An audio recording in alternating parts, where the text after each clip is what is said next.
Hello and welcome to the Select Board Update. We first started with a discussion of a request by E.A. Fish, who is doing work on Robert Hill Way, to be allowed to work on Monday, October 12th, which is a holiday. And it was decided that we would not extend them that, so they could not be working on Monday. So hopefully for the people on Independence Lane, there's some quiet and rest on that long weekend. We then went into a discussion about returning to in-person meetings and also a policy change that would allow remote participation. Those are two different things. We have decided that we will not be going back to in-person meetings probably until January, if not later, because at this point there's no safe way for us to be sitting at the table, all six of us. We'd have to put up petitions and things like that.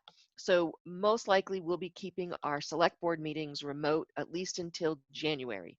We then discussed the possibility of a remote policy, meaning if you have a quorum in place but someone is traveling, they could still call in and be part of the meeting. So we're going to be looking at that. The other discussion about remote participation was how can we possibly be in the select board meeting but allow residents to participate remotely? Could we still do something via Zoom? So these are all things we're talking about, we're looking at. If you have any input, make sure you reach out to us at the select board, selectboard@ashlandmass.com and let us know.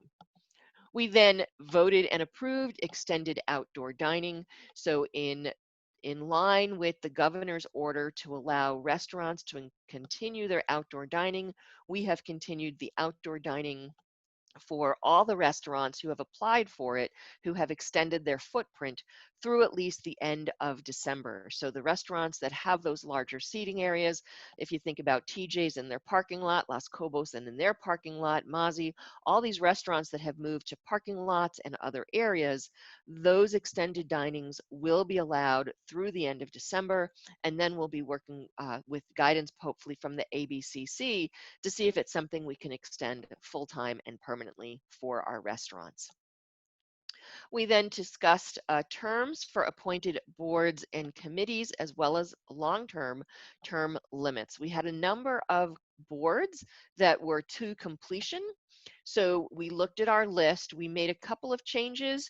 We have turned the Upper Charles Trail Committee, they now have a 3-year term.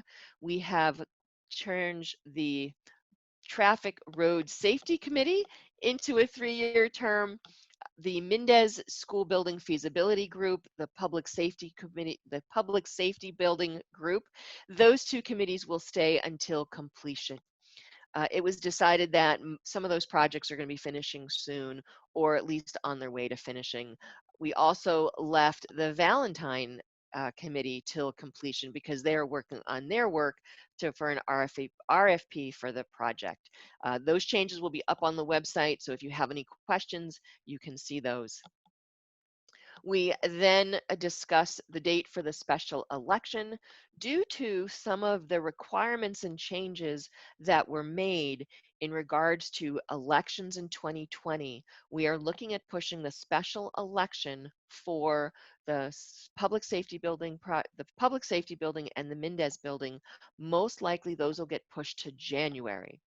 And we want to give our town clerk's office a little bit of relief. Also, because of some of the requirements, people who have asked for mail-in ballots for all elections for 2020, by moving the special election to January, it takes that pressure and that requirement off of our town clerk's office. People will still be able to get a mail-in ballot for that special election, but they will then have to request it. And then the date for town meeting is still being discussed. From there, we talked about the Garden Club request for funding. As you have seen around town, the Garden Club is still doing their work. And what we had decided with our BAA grants is as people who have requested grants before are looking to do projects, they can come on a case-by-case basis and come and request funding. And that is what the Garden Club did. So we approved their funding for $2,500 to continue doing the beautification work that they do here in town. From there, we moved to our consent agenda. We had a couple of positions that we had to approve, as well as some resignations. And then we also had some minutes. So that was all approved with our consent agenda. And we want to thank a few people who resigned and we approved during our consent agenda. And that is Rick Hampson from the Upper Charles Trail Committee, Alexander White from the Sustainability Committee, and Nadine Nesbitt from the Valentine Property Committee. So thank you to the three of them. It also means there are now openings in those three committees, so you can check on the website if you're interested. From there, we went into our priority project update. We got some information on the Rail Transit District.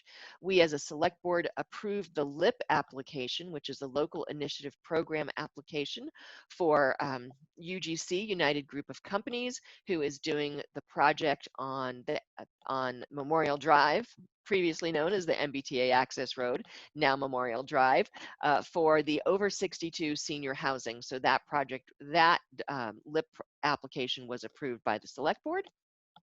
We also had an update on downtown, how Doug Small from our Public Works Department is working with Eversource and with town management to finish up some filings and get some information to start doing some of the utility work and undergrounding in downtown Ashland. We talked about the public safety building. They looked at some materials for the outside of the building after having worked with design review. And that project, again, there's an information center, information center in person, and then hopefully there'll be some more information sessions via Zoom that people can attend and find out more information if they don't know yet.